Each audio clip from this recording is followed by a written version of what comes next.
kusabira na kutegeza bana Uganda nti mu kanyonyolagano akabadde kawempe bakomedi bafunda bangi bakubiddwa masasi bamenyeddwa amagulu abala bawambeddwa basibiddwa anatogero lwaliro kote ganyo bawa beyo batwaliddwa eruzira mpaka ngena kuzo mwezi musanvu lobanadda okuwuliriza okusaba kwa okubwe kweyimirirwa so nayenga munkola yeyo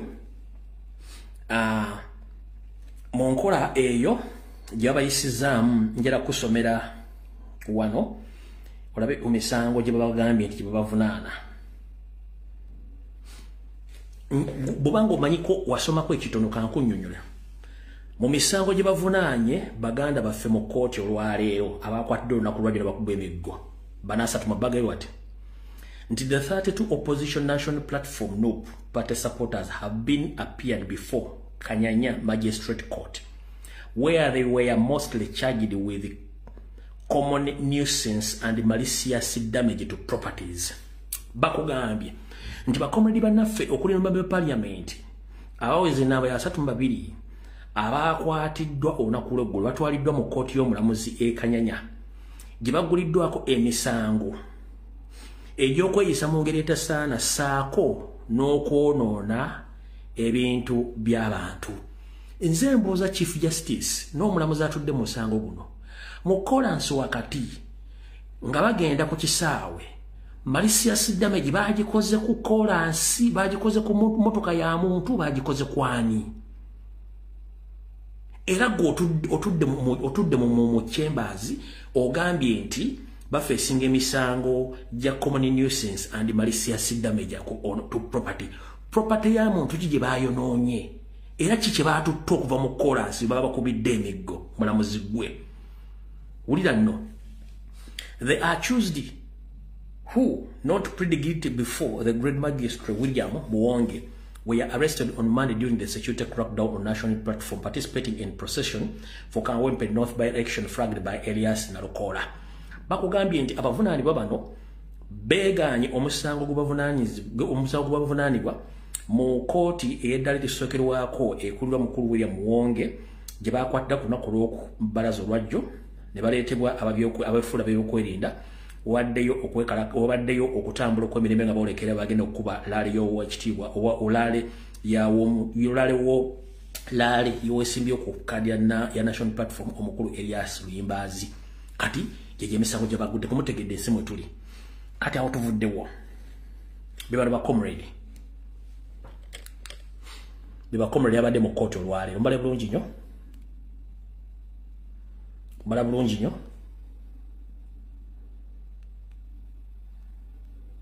bakubiddwa bubi nnyo wootukira okuba omuwala n'abaako ebizigiro ekkooti bwetodde olwaleero oyo nno ye mukyala agenda okwesimba mu Emityana mu constituency y'Emityana okuddira Bagabe Manga yoyo bwakubye ne bamuteeka ku bizigiro bino wammanga nga boolaba bamukubye bubi nnyo mukyala Nabbosa mumulaba bulungi nnyo bamukubye emiggo mizibu nnyo oyo Nabbosa wootuukira okuba omuntu ebizigiro n'aziga omubiri bw'atyo kiba kitegeeza basajja muli bazibu nnyo oyo Nabbosa bwekityo bwe kibadde olwaleero mu kkooti. Alright. Yes, mu kkubo erimu president akyaddeko mu ddwaliro okulaba comrade waffe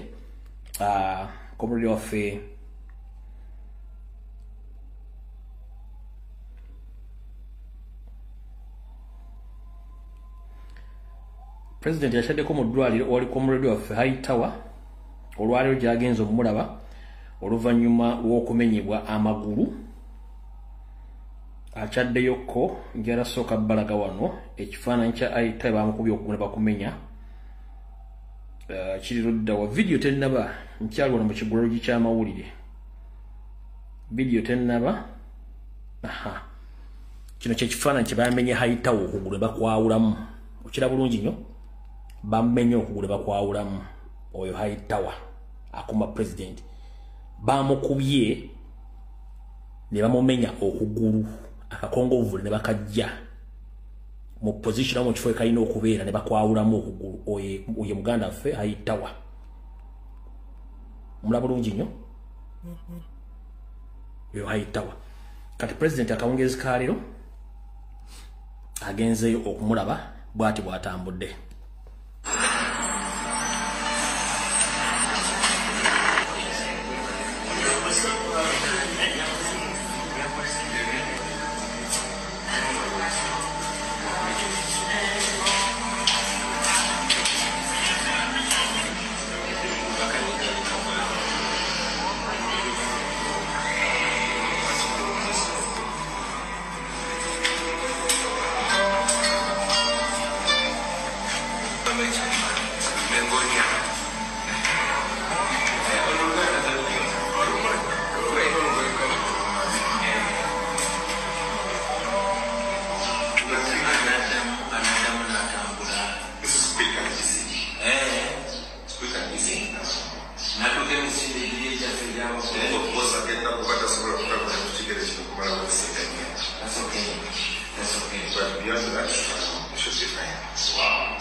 So president avuddeyo okulaba comrade munaffe mu ddwaliro gy'abadde kati ndowooza mu butongole katutandike video era etandise kansole Christopher Damule muyise bulungi nnyo wano abeerewo ku programu ya leero nze mwabye ngende eksokera ddala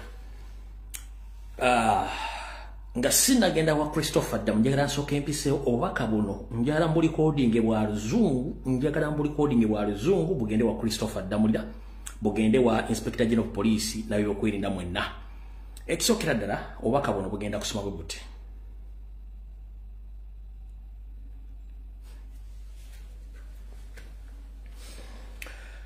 njagala kusooka kuba obubaka buno musooke mbutegere bulungi nnyo kansoke njogero ka message ka Luganda then tuleka tugende maaso go comrade yenna gy'oli ngenda kwebaza emirimu gy'okola n'obuvumbu otandise okuteekawo mu kwagala okukyusa eggwanga lyo mu ngeri ey'emirembe wabula njala kutegeeza nti enswa bwekyusa amaaso nga naawe envuba okyusa lwaki ow'ebbango wattu bw'otamuwemukira ate era teweebikka ensi gyeraga tutandise okubanga tulabayo bulungi nnyo newankubadde amu tujja kusibwa tujja kukola bajja kuttibwa naye ensi egula mirambo buno bakanjala bugende gye muli baganda bange ssemateeka wa Uganda omuwandiike akugamba nti buli muntu mu nsi yonna waddembe okwedifendinga singa aba alumbiddwa mu ngeri y'obumenyi bw'amateeka dembe ly'okwedifendinga mu ngeri yonna ebemenya amateeka etya nti olaba n'omuzi w'emisango yassa omuntu abeerako looya amuwolereza olaba n'omuntu yenna mu kkooti azizza omusango abeerako ne looya amudifendinga gwe bayita defense lawyer kati gwe comrade lwaki teweedifendinga ng'obudde bukyali okwedifendinga kwe kulwa mu ssemateeka wa Uganda akwasaganya ebitongole by'okwerinda nga bigwa mu Ministry of Internal Affairs ssemateeka biragira nti buli musirikale yenna ateekeddwa okubanga awo ayina erinnya ku yunifoomu ye epandiike ssemateeka wa Uganda alagira omusirikale wa poliisi ow'amagye owa prisoni kabeere waaki okubanga alina erinnya ly'eppandiike kyetuyita neemutaaga ku yunifoomu ye omusirikale yenna atawandiisizza linnya lye ku yunifoomu ye oyo abeera si musirikale wa gavumenti era mateeka amawandiika akawaayiro kagamba nti omusirikale yenna okukukwata alina okubanga alina reference letter omusirikale oyo alina okweyanjulira nti wa police era omusirikale oteekeddwa okubanga ali uniform ne wabanga tali uniform nga ali muleeya alina okujjayo identification card ye emulaga nti wa police. Omuntu yenna bw'ajja nga talina linnya ku uniform ye era nga ne face agigaddewo kitegeeza oyo si musirikale abeera mutujju. Omuntu yenna nga toyina kigendererwa kyonna kyabulabe kiki ekikwesibya face ennyindo abantu balimu kulicognizinga nkiddamu. Omuntu yenna nga toyina bulabe eri muntu kiki ekikwambaza mask ekikwambaza akakookolo nga nti oli mukuumaddembe ekyo tekikkirizibwa mu mateeka. Omukuumaddembe alina okuba nga feesi ye obwenyi bwe n'erinnya lye kweriri. Omuntu yenna atalaze feesi ye si mukuumaddembe wabula mumenyi w'amateeka omutabuzi w'emirembe. Ndazi mukitegedde. Bwe mumala okitegeera kambaddireyo abadde bajja bangoberera ku platform zange zino nga mpa information nababuulira ddamulira lwali kuluutinze abayaye okuva mu ghetto za Uganda zonna n'abali kuluutinga mu system ye okutuusa ebikolobero ku bannayuganda. Kati mutandise okitegeera nti ddamula kye nali mwogerako kituufu. Kati njala kutegeeza abavubuka bonna be mulabye abadde mu ngoye enzirugavu bonna tekuliiko muntu system gwe manyi nti musirikale. Tebamanyi mu poliisi, tebamanyi mu magye, tebamanyi mu prison, tebamanyi mu jaati. Bonna baana ba ghetto ddamulya be yali kuluutinga ye ng'omuntu. Okola ebikolobero during campaign time n'okuba nti bakola business za ddamulya ne business za Muhoozi ne za Museveni. Nja kibagamba tewali muntu yenna gw'ogenda kuddamu kulaba ng'ayambadde mask nga yeeyita wa jaati nga si mutendeke. Lwaki? Omuntu yenna okusemateeka akuwa eddembe okwedifendinga atya. Nakugamba buli tandika okufuna buno obwambe buwendi nkufuna mutandika okwedifendinga. Nga bwankusomedde semateeka bw'asoma omuntu yenna singa akulumba nga atali mu kategori gye nkugambye oluwa ddembe mukola ky'oyagala kubanga tali mu mateeka ne gavumenti temumanyi awa kifeesi ate abasinga obungi nga bava ku fangoni n'abalala bava mu gaggedo za Kampala ngenda kibanyonyola. N'olwekyo njala kugamba baboyi mwenna bwenna ba foot soldier omuntu yenna gw'omuddamu okulanga abayingiridde mu layini mumutwale nga muyaaye era mukube nga muyaaye era musobola n'omuwamba ne muzza ku sayidi yammwe eŋŋumi n'evuga n'emiggo. Ng'oyagala okutegeera nti abantu bano si batendeke bonna abasinga obungi emmundu ze badde bakutte M16 nga teziri mu magazini. Goza kitaba wadde magazini. Emmundu badde bayina bibaawo nga tekuliko magazini kitegeeza tebali babisiga si bali professional. Bonna w'omusangira nga ali mu junction ayibiridde akuzoganya muzeefunye mwekube kubanga oyo muyaayi olina eddembe ly'edifendinga. Yessaawa kati okulaga abavubuka bano temusobola ekyo kyo kibanga bwe kiri mu ssemateeka okwedifendinga kiri mu ssemateeka. Good enough. Parliament ensonga etuuseeyo.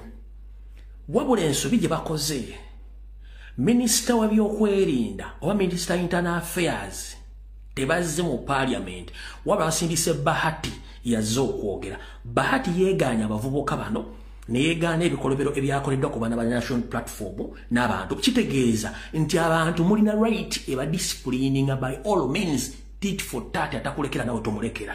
Ngenda balaga ebifaananyi ngenda ku exposinga ddamulira n'abantu be wabula bagambye nti mulina right ey'edifendinga. Lwaki?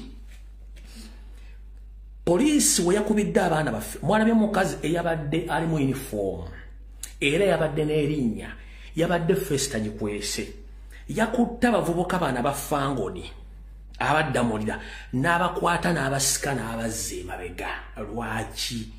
Kubanga mu magye oba mu poliisi omusirikale bamuwa order agenda n'agikola. Mukama we amuyitayo okumujja ku order gy'amuwadde either nga wazze obuzibu obutakwatagana order gye yamuwadde wabula olwo yabajja obujja kubanga babadde tebateekeddwa kukola mulimu gwe balimu. Kitegeeza nti oli omusirikale profession yakirabye nga basobola okutta omwana oyo ne bamuggyako masiki oba babani masikinga ensi neegwamu encukwe y'ensonga lwaki yabajjeeyo. Kubanga when a leader or a command issued an order or command for any serving officer, he or she must obey the orders. Lwaki yabajeyo nga ate aganti yabadde bwadde orders. Kitegedda nti babadde orders bano bande bachuba chovola banti yabajeyo balime kwatibwa public. Kati government ibeganye drawing government yazegana molina all of the rights okukuba abantu bano no emba mbasanze kubanga bamenya mateeka. Video tenatandika njagadde mbaweko preamble. Kati kasoke nsindike message ene gende ewa mbiba okwenda byonna muli bulungi nnyo. Nga Inspector General Mori. The peace-loving Ugandans, all social media warriors, civil societies, international bodies, it's high time now to profile General Maria Mungu Christopher Damulira, who has been creating military groups in Uganda police forces to terrorize innocent Ugandans, especially from National Unity Platform supporters. Let's fight the law breakers who are undermining the law that protect the weak and the power by abusing the office they are having today. Profiling Maria Mungu Damulira and his family so that it goes on record for the history, for the generations to come, to gain the muscle. The Inspector General of Police, Mr. Abbas Byakagaba, the Uganda Police Force, you are the police top monitor. You accept the job as the supreme or the supervisor of keeping law and orders in Uganda. We are demanding a statement from you in what is going on in Kawempe by-election. You accepted a constitutional obligation and you swear in to protect and to serve. Why are you so quiet at this particular moment where the oppressed Ugandans needs you most, but you are quiet? We want a statement on keeping, you want a statement, but you're keeping quiet. You are practicing a Muslim, you are seeing unfairness, and who Maria Mungu Damulira is operating another police within a police forces. If a job is to be for resign, please do it with immediate effect. Maria Mungu Christopher Damulira, Frank Mwesigwa are undermining your leadership as a police boss. Mbu, you are just a ceremonial boss. I repeat this statement. Maria Mungu Christopher Damulira, Frank Mwesigwa are undermining your leadership as a police boss. They keep on saying that you are just a ceremonial boss. That means they are undermining you. Ask Maria Mungu reports to who general public wants to know.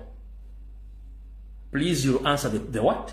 The questions as the Inspector General of Police. That is the statement which I wanted you to receive in a peaceful way. The Inspector General of Police, Museveni and Muhoozi. Kati awo, njagala tutambule bulungi nnyo, ensewulirize bulungi nnyo. Kati, bwe nazze nenjogera abantu, nembuulira Damulira ebintu, nembuulira ensi, ebintu byonna ne bivaayo bulungi nnyo. Njagala okubaza abakomrade batambuza video, abakoze research, n'abatandise okulaba ekintu ekituufu mbala nibo balirira kye tulina okukola essaawa zino. 1. Enkyojja kubeera mu kooti oba bakukwate bakutulugunye nange kyekimu n'oli kyekimu n'oli kyekimu tugenda kubeera mu mbeera eyo nno. Tulwanyisa dictator atayikyayina maanyi nga ne gavumenti yamuvadda mu ngalo nga ffe tulemezza Museveni mu buyinza ffe kennyini olw'okuba tuganya okukola ekimala. 1. Tulina ekitongole ekya Uganda tulina ekigondo kya Uganda Police, tulina ne UPDF, tulina ne Uganda Prison. Wabula Museveni yakuliyetingawo terrorist organization or terrorist group within the country. Omuli Chief of Military Intelligence teri mateeka, omuli External Security Organization teri mu mateeka, omuli ne JAT etali mateeka, mwe muli ne Flying Squad.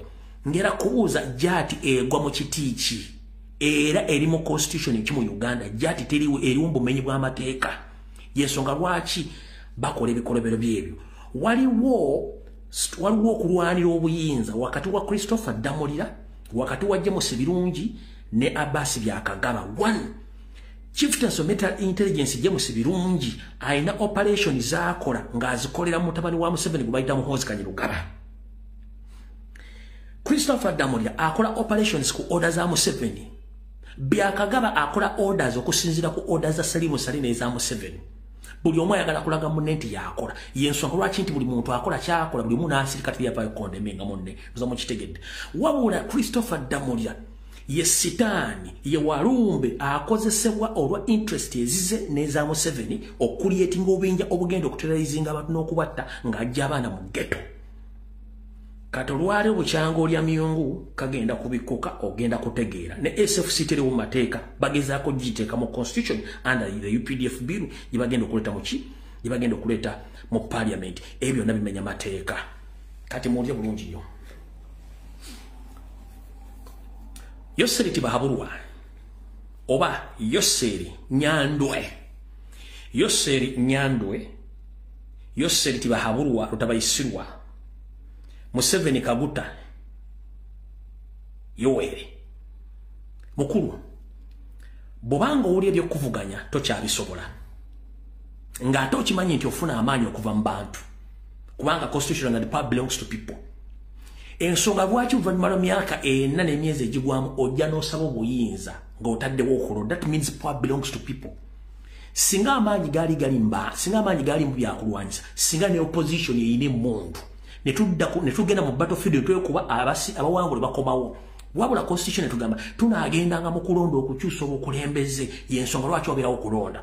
Kati gawadi okulonda n'okufuula batto ng'otaddemu abasirikale bakuba abaana b'abantu obatta nkusaba ekigambo kimu keera ku makya ogambe nti okulonda mu Uganda okugjeewo ffenaffe tufinding a solution ngeri yetunaafunamu obuyinza obwo period. Ebintu by'okuddira abaana abantu ne mbawamba ne mbatulugunya ne mbakuba ne mbatta ne mbasiba amayisa nga temwagala muntu akuvuganya keera ku makya ogambe nti okulonda okugjeewo. Reference jengendo kuwa constitution egaba power belongs to people. Who are the people? Those are indigenous Ugandans who decide to elect their leaders every after 5 years. Why do you go for elections if you think that power belongs to guns? Why do you organize elections? Because you need the power from the people. If you thought that power belongs to guns, even we, the one in the opposition, we would have purchased guns already. We have those guns to take over power. But the constitution says power belongs to people every after year. We must go and participate in the coming election to elect or to select our leaders peacefully, not by using guns. Nchida Museveni kankugambe. Constitution tuganti obuyinza buli mbantu. Wanayitangayo myaka 5 omunaddangayo mbantu ne mbasaba akawo ne bakabawo bali bakakumba kubanga obuyinza buli mbantu so obuyinza tebuli mu mundu. Singa obuyinza bwali buli mu mundu nga webuzabuza nafa opposite wantu batuyine mundu nga tugamba ntuyine mundu tugende erukaya tuwekuba amasasi abasigale batwale eggwanga. No, that is nonsense. Negogezaako tusindika. Njala kugamba ekigambo kimu keera ku makya obulanga tokyasobola kuvuganya ojjewo okulonda period. Yensonga lwaki tugamba nti okulonda kujjeewo tumanye tukwaki tetukyagala muntu akuvuganya. Njala ko bazanyo Ssaabasumba wa Uganda okuyisa obubaka buno wammanga.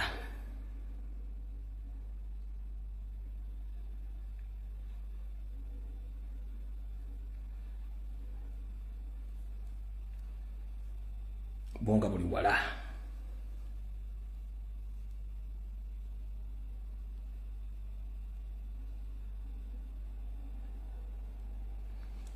Buli baka wa Ssaabasumba bwe yawadde Museveni. Bannaffe ab'ekawempe bagenda okulonda agenda okudda mu bigere bya Sseggirinya.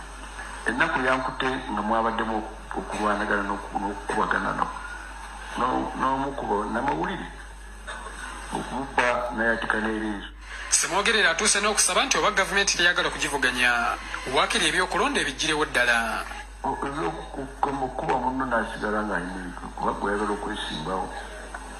Waakiri bireke bulesi mu kifo ky'okubonyaabonya omuntu gaye nti biddemu kubanga si yantalo ate bigobereraga nti walina okulembera ensi wekka.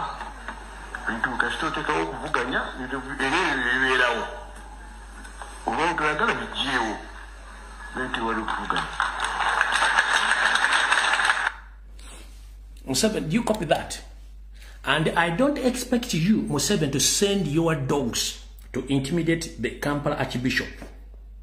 Paul Semwogerere about this statement. Because all the concerned citizens of Uganda, they must stand up to condemn the brutality of your regime.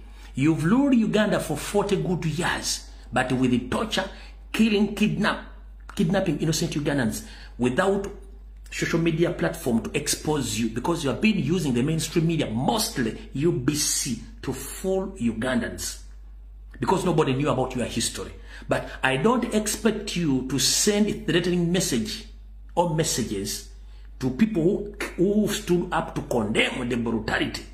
Most especially the Archbishop of Kampala, Dr. Paul Semwogerere, about the statement which he gave the public during the Sunday services. Kankadde mukategere bulungi nnyo. Bannaffe ab'ekawempe bagenda okulonda agenda okudda mu bigere bya Sseggirinya. Ennaku yankute nga mwabaddemu okulwanagana n'okukubagana n'omukuba n'amawulire okubba nayatika n'eriizo. Semwogerere atuuse n'okusaba nti oba gavumenti teyagala kugivuganya waakiri ebyokulonda ebiggyirewo ddala. Okuba munno n'asigala ng'ayimiridde kuba gwayagala okwesimbawo. Waakiri bireke bulesi mu kifo ky'okubonyaabonya omuntu. Gayinti buddemu kubanga si ya ntalo. Ate bigobereraga nti nno walina okulembera ensi wekka. Bintu kasita oteekawo okuvuganya era ebyo bibeerawo. Oba ogeragala biggyeewo nti wali okuvuganya. Webale nnyo Ssaabasumba wa Kampala, Archbishop Paul Semwogerere. Kale katutandika akatambi ka leero. Bwe navaayo ne njasanguza Christopher Damulira n'ebikolobero bye. Christopher Damulira yatya nga ntadde famire n'abalala. Kati nga sinnagendawo bulungi nnyo, njala sooka tegeeza mukulu Christopher Damulira ebigambo bino wammanga. 1.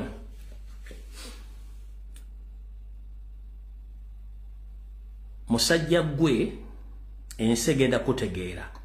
Naye video ya leero budde nga budduka.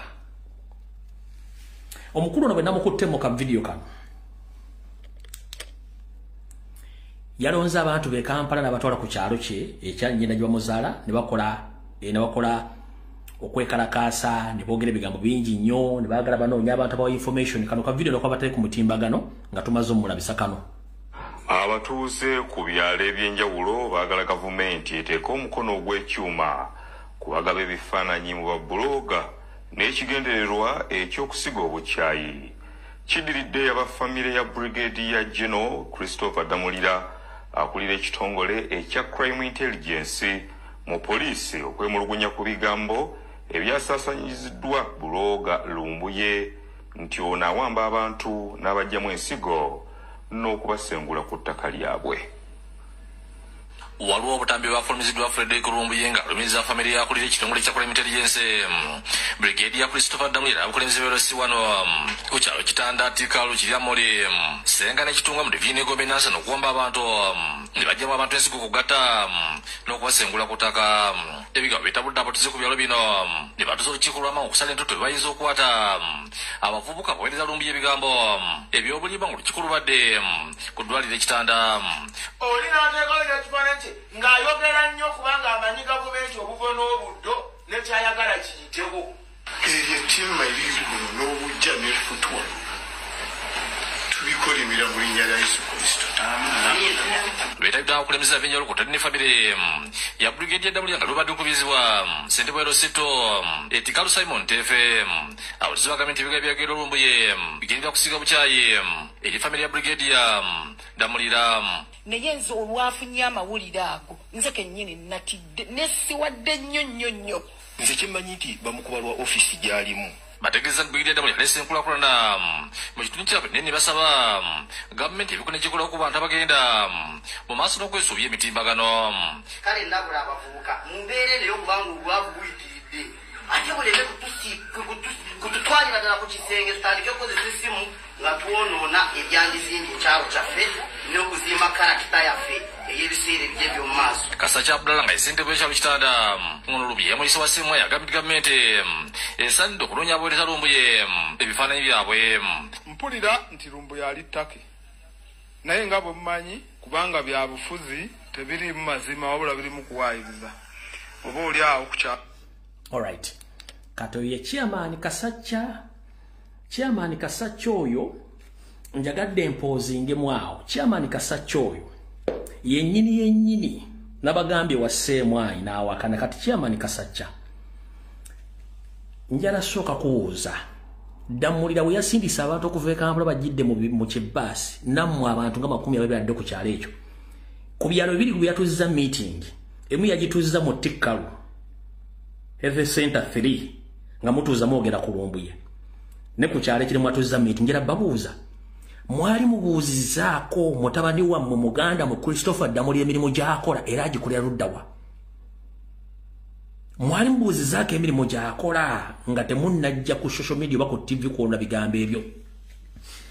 Chairman Kasacca ensi njagala emanye nti waliko Iraq mu mwaka gwa 2011 era wali ovuga bus era amannya go ge bakuyitanga Iraq bakuyitanga Wudu kati bakuyita Chairman Kasacca Wudu era nga ne namba yo gye wali okolera ku Iraq yali VBCE.C.P5 era nga wali okola ku entry point oba Camp Strike Baghdad. Chairman Kasacca goza sikumanyi before nga tonnajjera ku kyalo ekyo wasooka kubeera emigadde wavaayo ng'omaze okubba eggaali maanyi ga kifuba okujja okusenga ku kyalo okutandikudde okwogera amafuukule ng'olinga amanyi Damulira ennyo.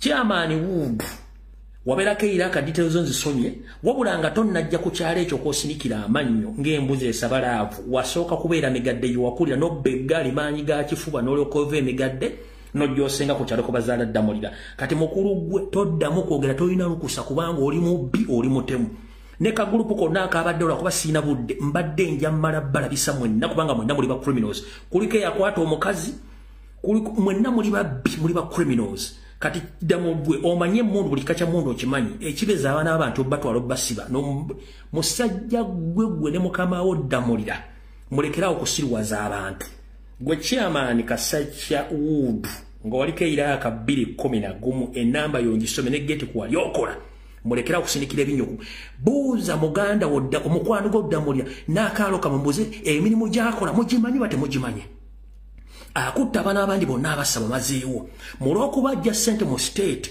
ez'ekibi n'ajja ne ssente za gavumenti mutabani wa Museveni ng'amuyambyeko okujja okulima enguudo n'okubaleetera amasannyalaze ne mutandika okusinika ebinyo mu kaalo kammwe akalinganga just akaalo obwalo nga ffe tulowooza ku ggwanga ddamba olwokuba temumanyi bikolo musooke mubuuza akola mulimu ki mutuyise basiru nnyo bagwire eddala okudamulira wammwe ngate Bukedde TV yakoze amawulire waki teyazanye vidiyo zange zigata mu vidiyo ze yakoze Wachi mwage munoonya abawadde information mubaagazaaki bwe mbanga siri tuufu musooke mbuuze ku Christopher Damulira mu kimu ki gwakola twadde tuli awo nga zireese bali mu kyaki kuliko omusajja amwita Ssekyondo wa NRM wuno oyo Ssekyondo wa NRM mumula bulungi nnyo nga bateuza mu kyaki Ssekyondo wanga ayogera ebigambo bino obubaka obubadde wano eri omubulizi waffe nga tukuutira ekigambo kwagala njagala okubasaba bassebo ne banyabo nga tuli bubuliza buno bw'ekkanisa naddala abazadde tufube okulaba ntulera abaana baffe obulungi omulembe gutabuse abaana baffe olw'okubanga tubakuliza mu kkanisa abaana baffe buli omu akola kyakola ki kyayagadde kati no twagibwa obulwadde obw'amasimu tulina amasimu gano aga smartphone naye tugakozesa bubi nja kusaba abazadde abali mu kifo kino abaana baffe twongere okubateekateeka nga tubabuulirira muwulidde Chairman Kasacca wano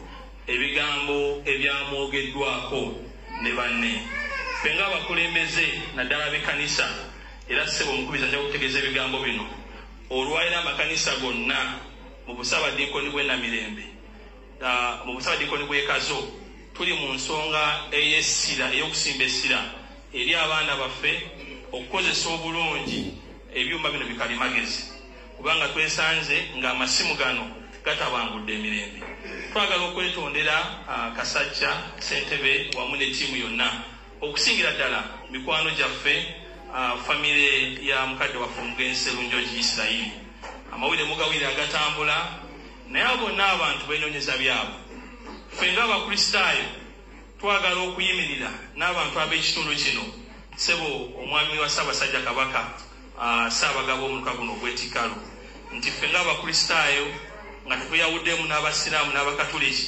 tujja kugenda mu maaso nga twogera ebirungi ebikoleddwako abantu ab'enjawulo.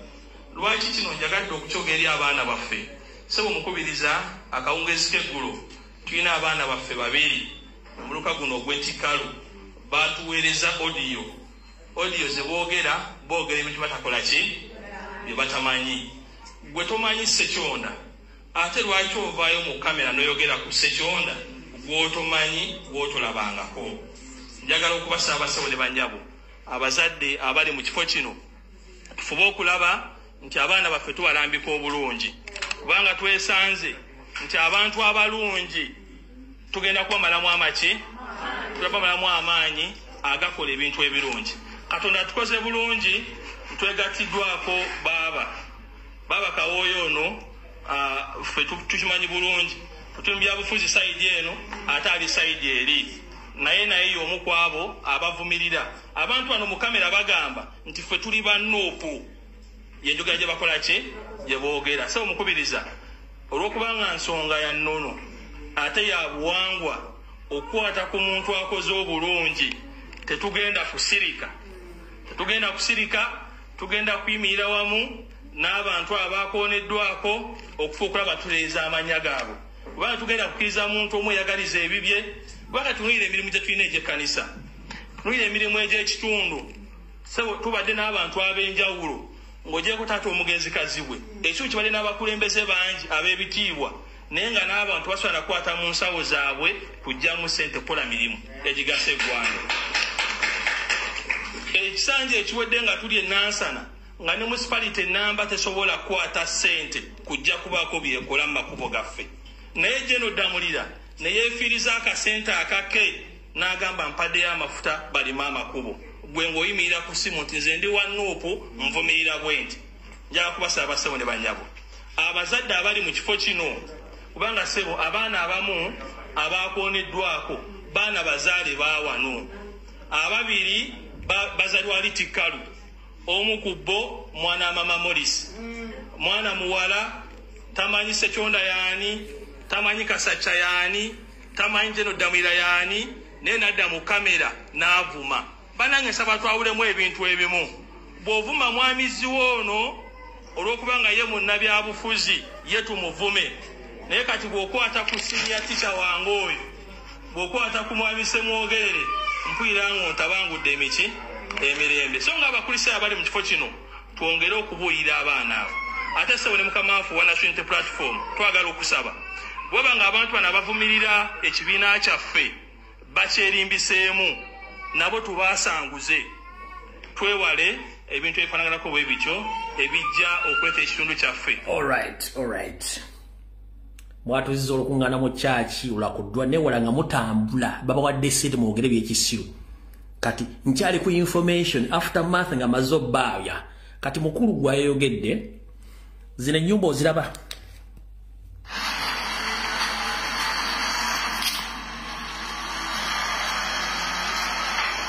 abo bannansi ddamu lya baatuusizaako obulabe abatakyali beebikaluba nga amataka gaabwe agatutte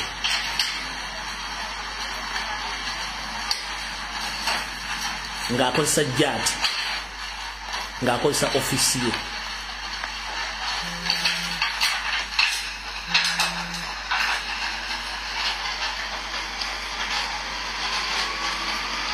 basula bweru tebakyalina maka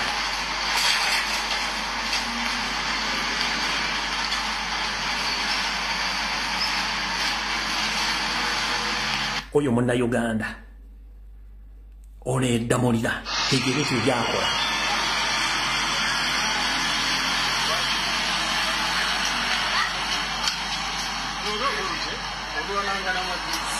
nga ne ba agenti bagoba abantu ku mataka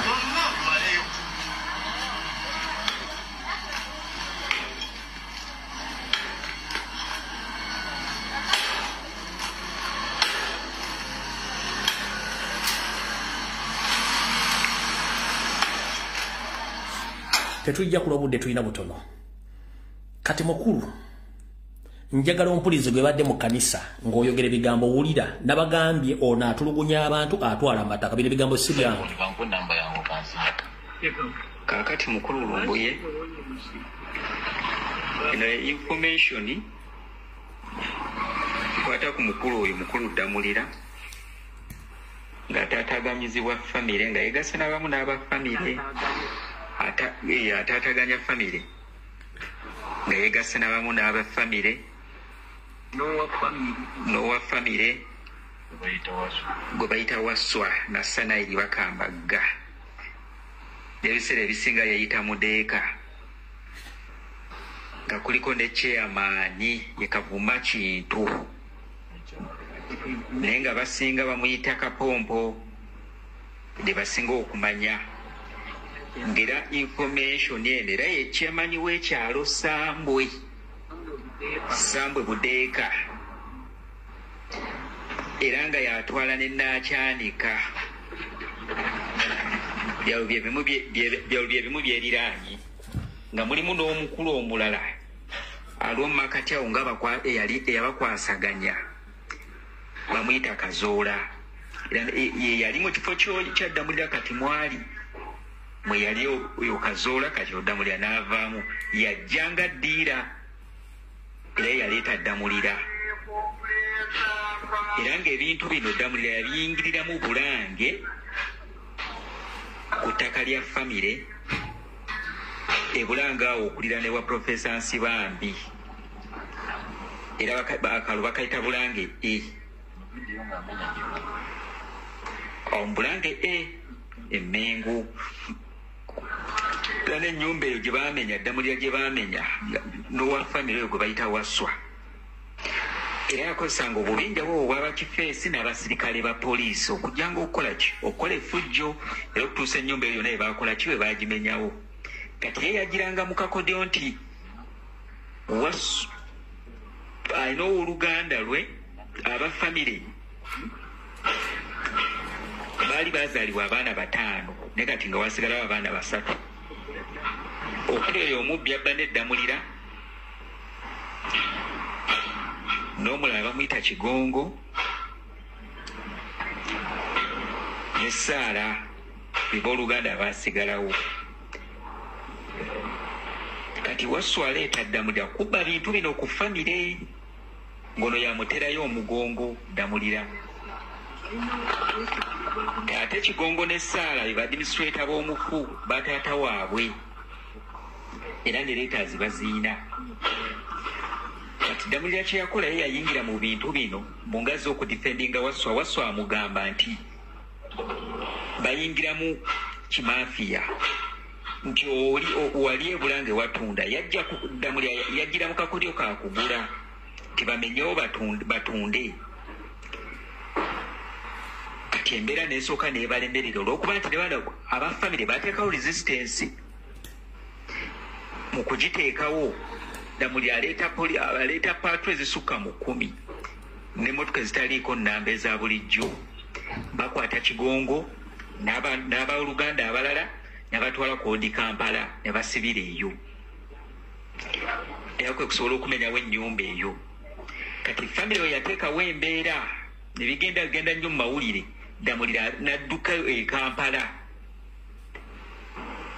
n'ava ku esseeti y'e Kampala n'agenda ku y'omukyalo kati ey'omukyalo gye yagendako nga kuliko emigabo gy'abantu ab'enjawulo naye ng'oyo wa famire gwe bayita Waswa ayagala okugibba ku bantu bonna buli alitwale ye ng'omuntu omu era akakodyo ke yakola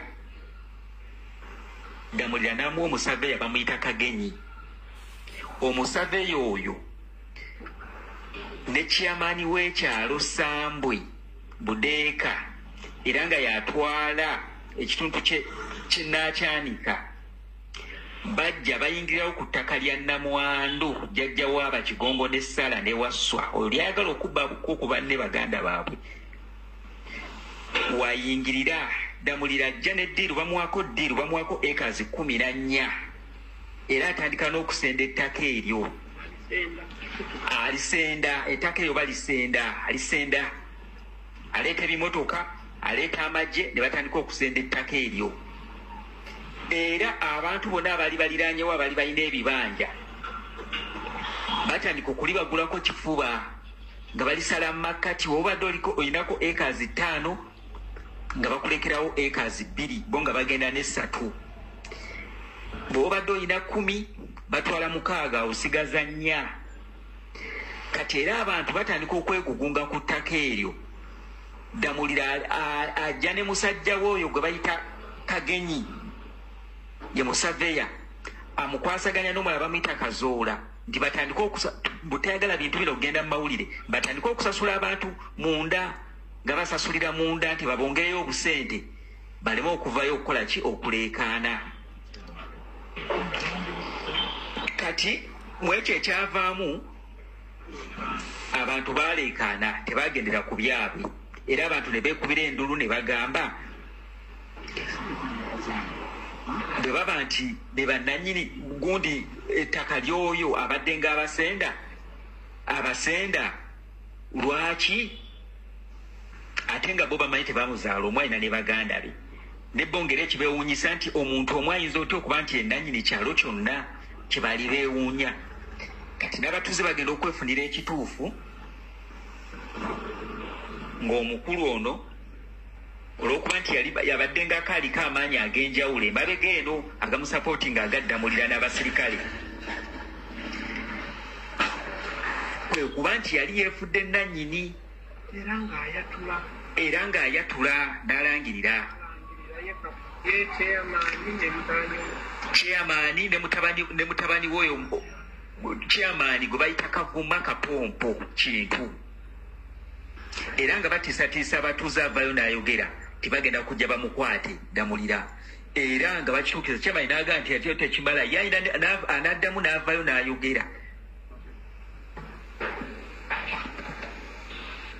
anavaayo n'addamu n'ayogera agenda kuba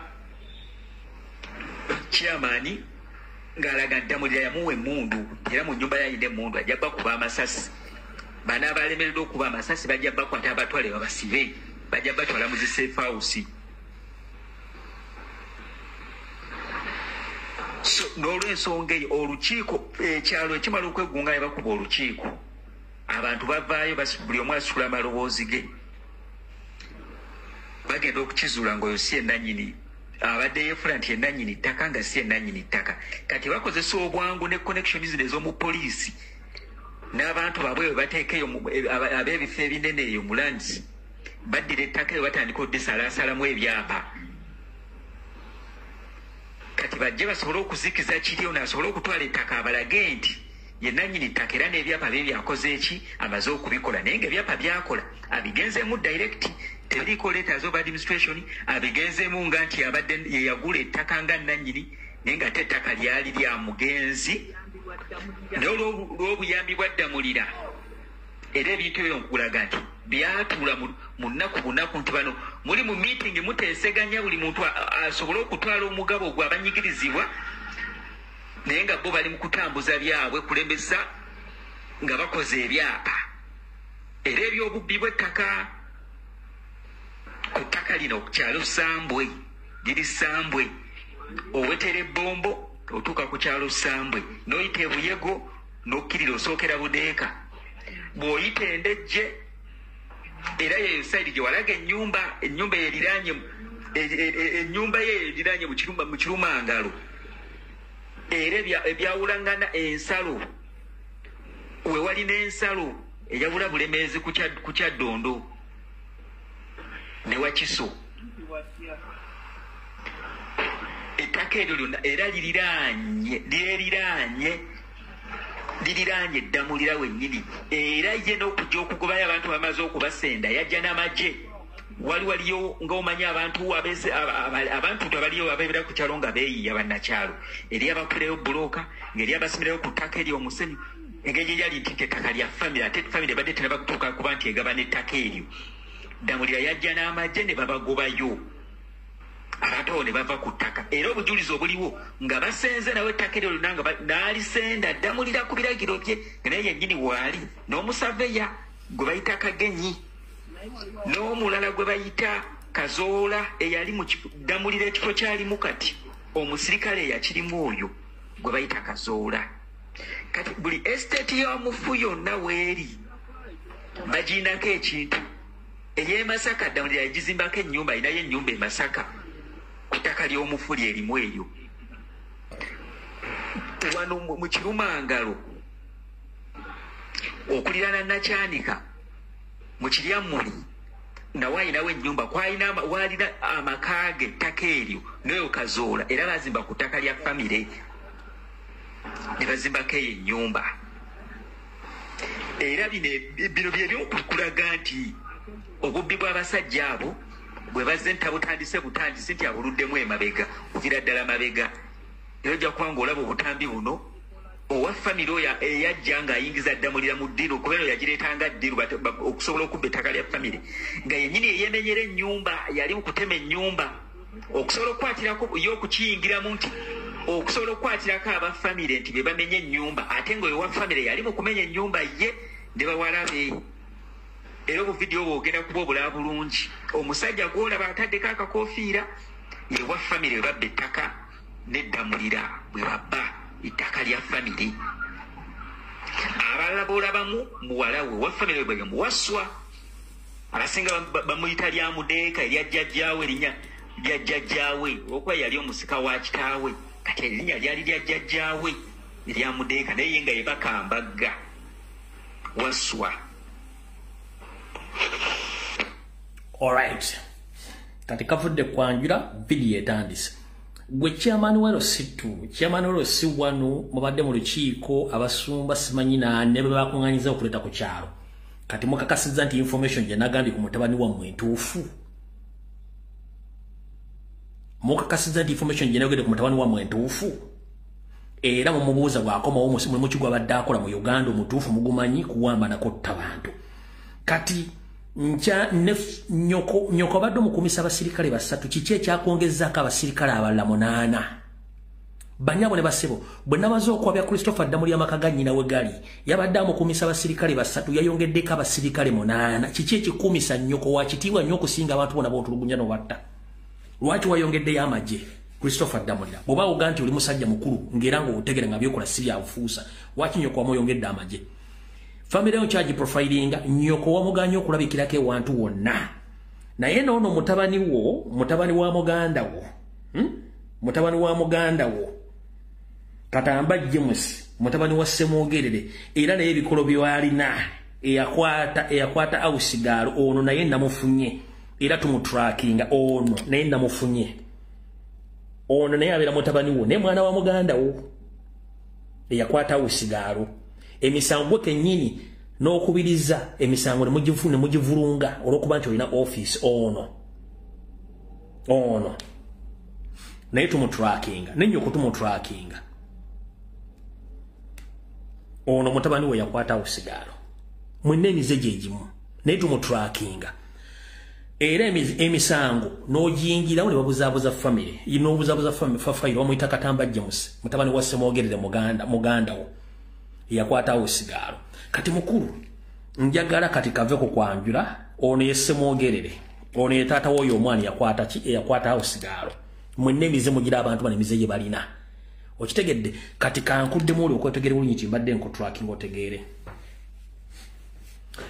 Omwami ono Christopher Damulira ye bw'amala okukola ebikolobero bino yakisensinga kwe kuddusa abamu ku baana be.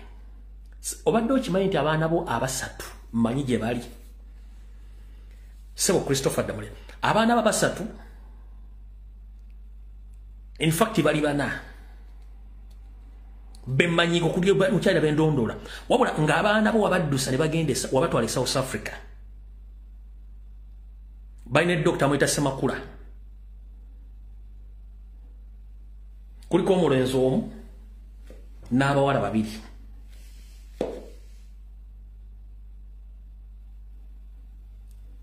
Tubalondola abaana we badduse South Africa n'obakwekayo ng'otegedde nti ensi etandise okutandika okutambulirako. Abaana bo be waddusa n'obatwala South Africa mu province ya Northwest mu Potchefstroom abawanga Dr. Semakula aina ka clinic mu kintu bayita Potchefstroom Northwest mu province ya Northwest mu Semugundi mu South Africa. Abaana abo Dr. Semakula yabavunanyizibwako mukuru n'abaana bo tuba trackinga nkyano footage wabwe n'ebifaananyi wabula nategedde location era nasindise dda n'empunda malungu zange zigende zinoonya abaana babasatu n'abalala abaana b'ekyanoonya okuli abalenzi nkyabanoonya gye wabateeka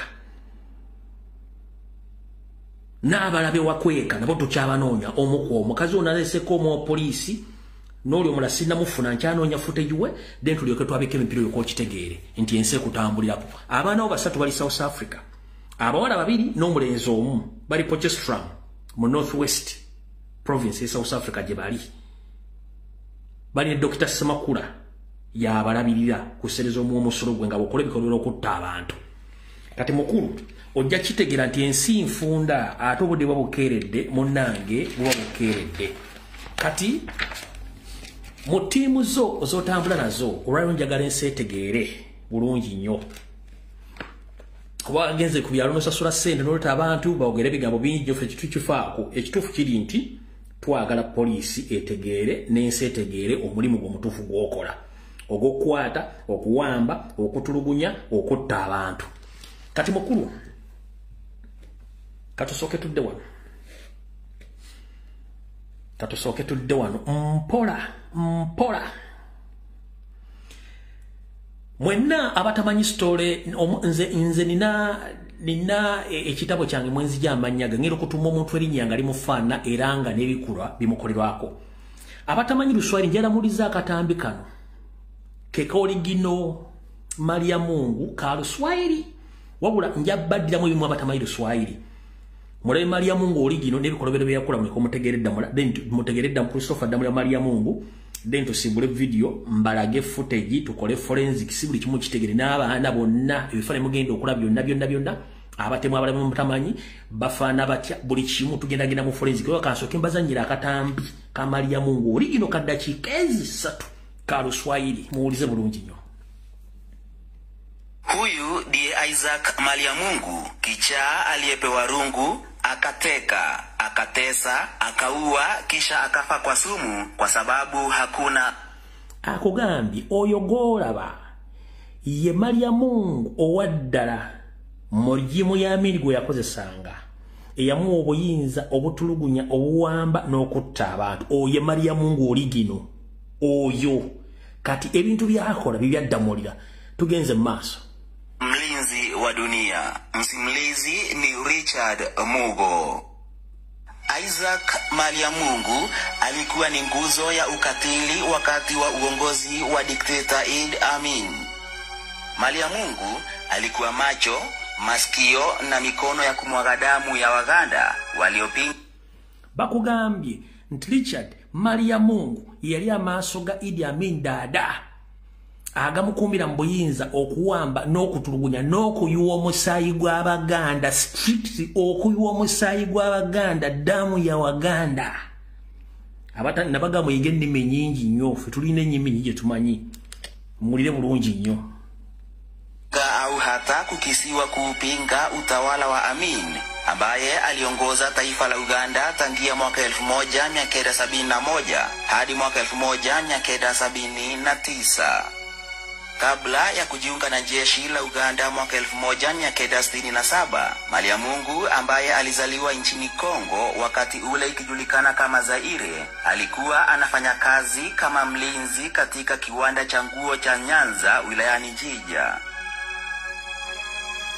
Malia Mungu alisaidiwa na Amin kujiunga na jeshi wakati alipokuwa anawasaidia watu kutoka kabila lake kujiunga na jeshi kwa lengo la kupindua serikali ya Milton Obote. Na baada ya Amin kuchukua usukani Januari 25 mwaka 1971, Malia Mungu alianza kumsaidia Amin kutekeleza ukatili wake hususan dhidi ya wapinzani. Kwa ukatili wake, Malia Mungu aliogopwa sana hata na wakubwa wake jeshini. Mwaka wa 1972, Maliamungu alimuua meya wa Masaka kwa kumnyopoa sehemu nyeti kabla ya kuagiza kikosi alichoongoza kumkatakata vipande meya huyo tena hadharani. Pia Maliamungu anahusishwa na kifo cha Kung'u Karuba, mfanyabiashara kutoka Kenya na rafiki wa karibu wa aliyekuwa kiongozi wa Kenya Mzee Jomo Kenyatta. Julai 2 mwaka 1976, Maliamungu alipuuza taarifa za kijasusi kwamba jeshi la Israeli lilikuwa tayari kuvamia Uganda kwa lengo la kuokoa Wayahudi waliokuwa wametekwa nyara na kikundi kimoja cha Upalestina. Inasemekana kwamba wakati shambulizi linatekelezwa, Maliamungu alikuwa anakula raha na mwanamke kahaba hotelini. Baada ya Idi Amin kung'atuliwa mamlakani mwaka wa 1979, Maliamungu alitorokea taifa jirani la DR Congo na baadaye kuhamia Sudan. Maliamungu alifariki Februari ya mwaka 1984 kwa sumu. Nze simala gava mu bbanga kutuuma linnya ng'omuntu ebikola byakola tebimufaanagana wadde okwesemberezako bye mumanyi. Kati katugende mu forensics. Bwe tugenda mu forensics owaleero, njagala mumpulirize bulungi nnyo. Bwe tugenda mu forensics owaleero, omugenzi mu information gye mbadde wali nga ntandika, omugenzi yali MP we Makindye yakugamba nti omuntu yenna nga tali mu uniform era nga takweyanjulidde n'akutulugunya we defending mu kuba omutte omugenzi Hussein Kyanjo. Kino kye mbagambye, wulira Hussein Kyanjo kye yagamba. Naye omuntu tayambadde uniform temukkiriza okubakwatako, mukube mumuttirewo. Atayambadde uniform. You are inciting violence. Yes, I am intending it. Omuntu azze n'emmundu ng'ambadde uniform n'akuba munnamwe n'amutta, ne mutula bakubuzire mutambale mugenda. Obusimu gye gabugwadde agitulagawa assa omuntu mukube naye afiirewo, amateeka galyoka gakola. Tugendewo Haji iyo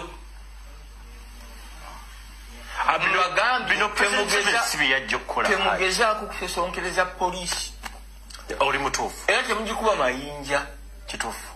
Era temugiremesa byakukola ng'ebalagira mu ngeri etamenya mateeka. Naye wa poliisi kasitatta omuntu nga mulaba nti akikoze mu ngeri emenya amateeka, naye mumutte. Bo ne bakkiriza abantu bamu ne boogera statement ne batamala ne bagenda. Nga ffe abantu ffe tetubalabula, nga bajja nga basanga babattamu omuntu nga batamala nga bagenda.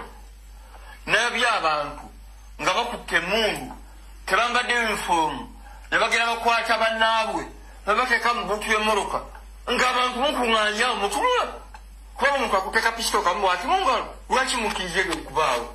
Abantu abatambadde uniform bazingize mubaggyeko ebitambuliiso, bamale bakakasa nti be bano, ebitambuliiso bikube kamera mulyoke mubate. Bwe baba tebalina bitambuliiso mbakwate mbasibe mu mbuga zammwe. Teriyo mbuga z'amateeka gye mugenda batwala. Poliisi ebe bano ne wammwe. Awulidde tegeeza omulala, oyo mugenzi Hussein Kyanjo y'omu ku MP agenda okukiriziganya Museveni ebikolwa birabye. Kye mbagambye nti abaana bonna abazze nti simanyi bakola ki, bonna baana ba Christopher Damulira. Kati katudde wano, katugende mu forensics w'ebintu ebyabaddewo byonna ebyabaddewo. Video ezimu tezabadde clear mwazirabidde. Nafunye footage ali clear bulungi nnyo. Njagala okozesa amaaso go, okozese kye tuyita face expression, okozese movement z'emmotoka, okozese body language y'abasirikale bano, dressing code, biki byonna mu footage ono olyoka okakase bye ngendo baga mu forensics wa leero. Kati wuliriza, laba video eno.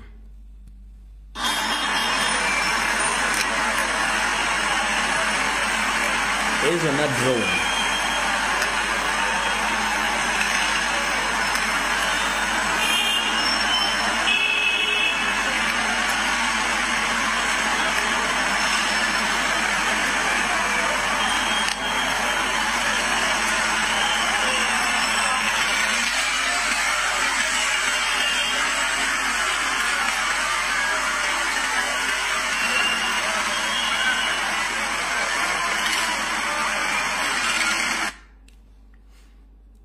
labe ne yokubiri njagala wetegereze video ene yokubiri bulungi nnyo.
Gomolokola footage oyo bulungi nnyo kuba oyo ali more clear than.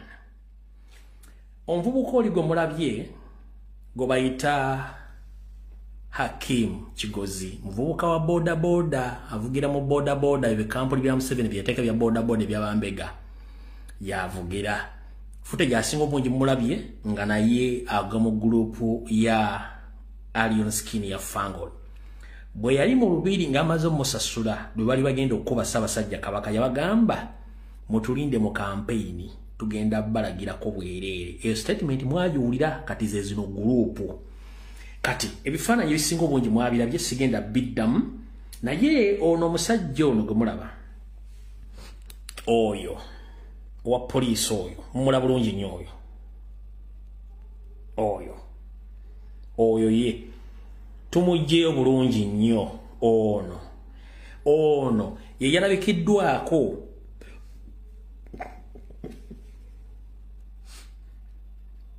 ono ye DPC we Wandegeya ayitibwa Hassan Hiwurimbire wuuyo eri abakuuma ddembe mwenna mukomye okututigomya kyendaku nnyo nti olwaleero mugenda mulaba maddembe bali buli wamu naye ate obwenkanya wali kaziro wano wali kasaako omulaba toli bulaba kituufu nti ebyafaayo tebiddiŋŋana wabula abantu oyo ye DPC we Wandegeya ASP Hassan Hiwurimbire musajja munyarwanda Hiwurimbire musajja munyarwanda kanka baddize bulungi eri abakuuma ddembe mwenna mukomye okututigomya kyendaku nnyo nti olwaleero abakuuma ddembe bali buli wamu naye ate obwenkanya bigenda mu maaso gwanga bo toli bulaba kituufu nti ebyafaayo tebiddiŋŋana wabula abantu nja kusaba mwenna abalina ebifaananyi bya famire baganda bena buli kimu nga muli mu sisitimu n'abatali mu sisitimu mubituleetere oyo tumulabise mutegedde bulungi omwami oyo amannya ge nga bawadde kati mu video Damulya gye yabaddemu nga agamba nti abaana ba ghetto mulumbe lumbuye mulumbe wayisa mufumbira mulina amasimu nina ekifaananyi kyengendo balaga mukakase nga gaya alimba muyita wolofu muka video kanu yabadde nga akoza birthday den tusimbule buli omu wetegereze ka video kano. Oyo. Oyo. Ona muri mugongo ono kofia. Oyo wolo. Omulabye.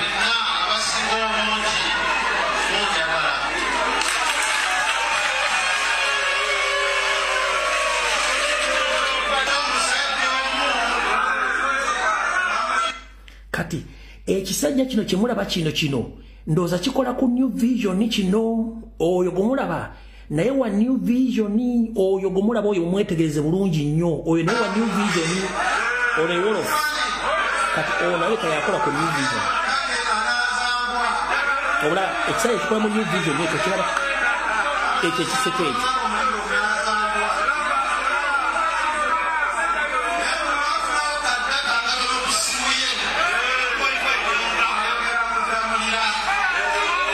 ekyo kikola mu New Vision ekyo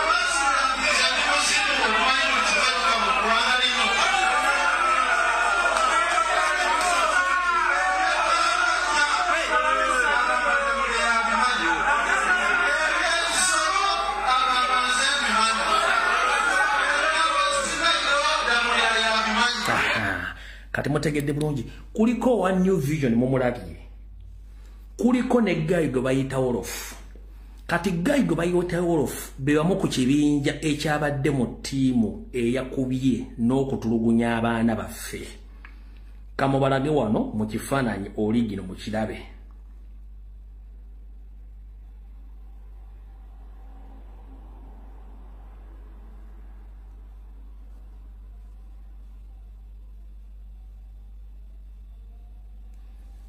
wano mu kifaananyi yono Wolof mumulaba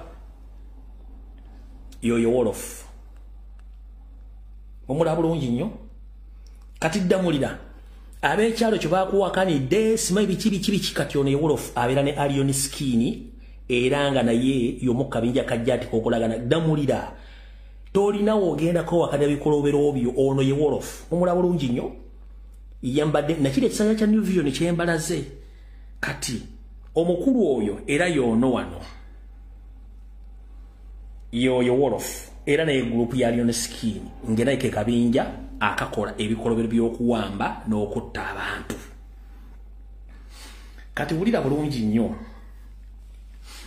omukulu ono eyabadde mu project y'okuwamba n'okukuba abantu ngali mu uniform za jati oyo y'omu gwe bayita Wolof era ngali mu gganga ya Allion Skin naye nga Wolof ono asibuka bw'ayiise kati ye gurupu eyo ddamulira ddayo gamba b'ekyalo kyo basitatement bakondeming ebikolobero byo guwa kulietinga gangs mu Kampala oyo gwe bayita Wolof mutegedde bulungi mu video yabaddemu kati ono gwembalaze ye Hakimu Kizza era naye ye tiimu yani ye tiimu ya Ddamulira ono mwamulabe na Hakimu Kizza ye group ya Ddamulira ono avuga boda naye nga naye group ya Allion Skin kati komanda waiza waliwo guy goto netegereza era bwe mukubadde badde ba tracking abaana baffe guy ono naye abeera ku Wandege ya police station kwakolera era ne agent wa Ddamulira mu system ya jati okutana okunaye akolera ku Wandege ya police station bamuyita Frederick kati waiza bwabadde ng'okutte video gwewatunudde butunuzi nete wategereza muntu yakubadde mabega nolindako nga sinazanya video wayiza wakutte video ne omuntu gwe wakwadde mu tumutegedde yabadde mu group yabadde ba tracking oyo yegayi gwe bayita Freddy kwa akolya ku polisi ye Wandege yomu kuba baddemu nga ba tracking abaana nga temanyi yoyo bamuyita Freddy naye nga akolya ku polisi ye Wandege naye nga yomu ku baana badda muli abajjata batambulirako kubana wadde oyogera bino byadde oyogera omulaba yadde atunga omulaba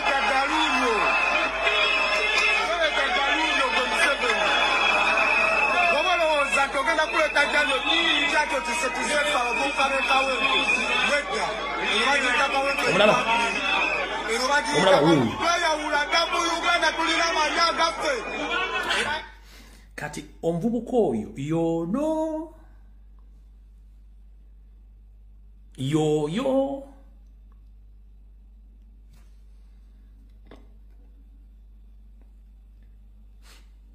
era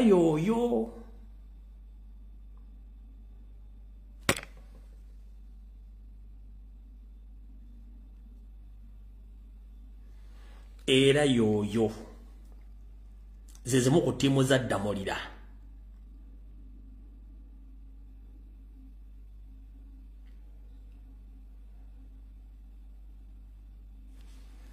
Tukyagenda mu maaso. Loza kati mufunye ekifaananyi ekituufu. Kati bwe tuvaawo omu ku komanda era akulira jjati ng'akolaga n'Eddamulira kubawa ebiragiro bamuyita Captain Mulijo Moses, ono komanda wa jjati ng'akolera ku CMI era olumu abeera n'aba SFC yono.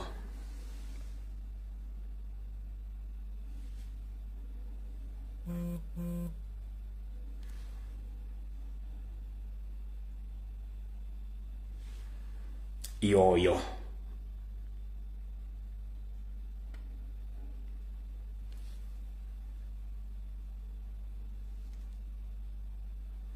yoyao Mulijo Moses.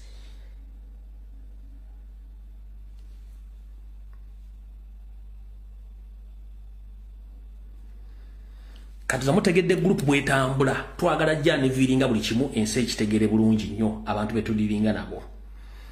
Kati bwe tuvaawo waliwo omulala ngono guy ebifaananyi mbulebeko nga bitambula buli kimu kitambula yali kopolo ng'ali kulankaza kopolo yali akola ku polisi wankulu ku police station omwami ono amannya ge tukyaganoonya bulungi nnyo naye nga naye y'omu ku bantu aboperatingira mu disguise wa polisi wa jati wa flying squad. Amannya ge mwagategedde bulungi nnyo. Oli gwe mbalaze mu kifaananyi kiri mulindeo katono nnyo wano.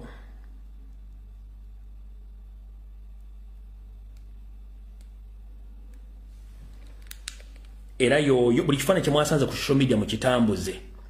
Yoli gomale mu ka video kali. Oyo gomale mu ka video kali. Mutambuze ebifaananyi bino.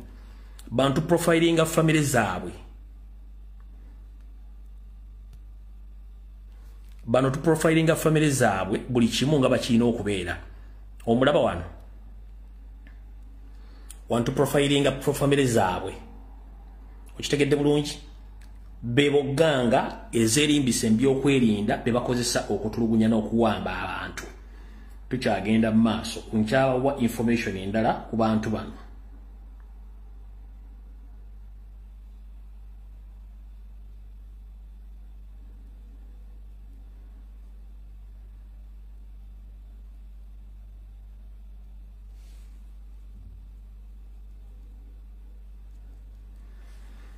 Nde mukatono wano na footage gwe nnoonya wano.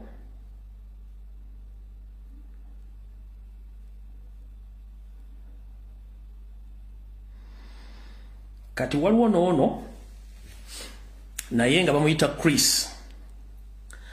Chris Kayana Mukonjo naye nga akulira ku CMI era naye ali under jat nga yemu kubawamba abaana mu Kampala era yabiddwako ng'awamba era nga agenda maaso n'okuwamba ate nnyo n'okozesebwa okuwamba basiraamu. Yawambako n'omusiraamu omu ku muzikiti Nakawa ku traffic gye yavuddeyo katono oluvannyuma lw'okuliriizingibwa court y'omu ku bagavumenti beekozesa ono efamire ye naye ali mu jat eyo famire ye. Eyo famire ye y'omuvubuka naye ali mu jat akwata abantu. Yono wano Mukonjo.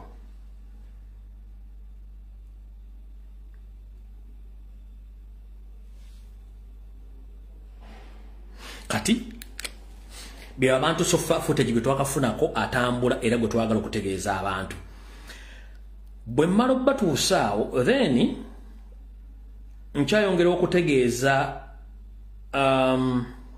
abantu abawakanira Damulira n'abate bamumanyi nti ffe tumutandiseeko wano naye n'abamumanyi baali bamutegeera dda ku bikolobero byakola. Ono yali omugenzi Yohana Tambala emirundi ng'ayogera ku musajja ono mabega kokko n'akabinja ke kankabalageko wano oke tugende mu maaso. Damulira yawona sipapa yajja wange nanga Damulira atutte emotoka yange ya miliyoni bitanji muleke namugere nito tuyingire mu Lwesinga tuyingire mu Lwesinga njaga tuyingire mu Lwesinga Damulira emotoka emutire mu kkubo mpasente emutire mu kkubo naye tujja kuleka kantu ku nsi nalwesyo ne Damulira temujja kuleka kantu ku nsi mujoze nnyo abantu ne bakwata akawunti z'abantu. Do you know today if it is your account kasente sipapa bazikwata nagende nkenda kukonyera nalwezo Damulira oluzungu lutono Damulira yajja wali yatuma omuntu wano Damulira g'obutami yagenda yadduka kugenda awandagalanga mpisi Damulira awandagalanga mpisi yagenda awandagalanga mpisi omutima omubi nekabuli bwebali muzika mukono bamuzikanga kaweweta Damulira bamuzikanga kaweweta disi baganda wapatirolize Uganda bagafero baganda but can we graduate is okay. When do you realize nti si papa mubi si papa abadde emotoka z'okutali ndoza mukitegedde ffe tujjayo bujja abantu batebategedde ku bantu bano abateraizinga bannayuganda kati gwe munnayuganda addeeyo n'ogamba nti byetukola bikyamu oba tetwagala kukola oba tetwagala kutegeeza abantu kituufu njala bategeeza ebintu bino byonna bye bakola. Kati njagala nkulage ka footage kano mwakalabye naye temwasoze kanalayizinga kano.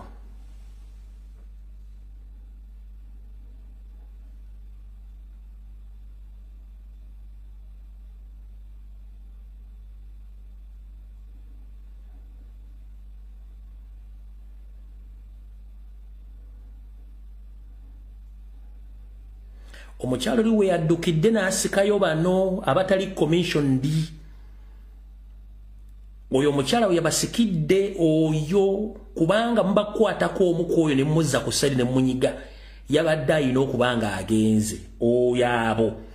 Kati sooka weewuunye lwaki amagye agali mu uniform ge gali eri bano ndowooza olanga abayombesa muddeeno muveeyo kubanga ye ategedde nti bano baakoze ensobi tebali commission dikola mulimu ogwo. Ekyo temwakyana n'abagamba muveeyo muddeeno. Era ndowooza n'emmotoka zonna ezizze zonna zajja ati eyo ttiimu ya Damulira Air Ghetto Structures yakola okuwamba n'okutulugunya abaana ba National Platform. Footage omu gwe twandibadde tubalaga tateekeddwa kulaga ku social media olw'ensonga nti social media enaku zino aliko community guidelines ebifaananyi mu tebikkirizibwa zo mutegedde bulungi ki ekiriwo. Kale katusooka tuveewo.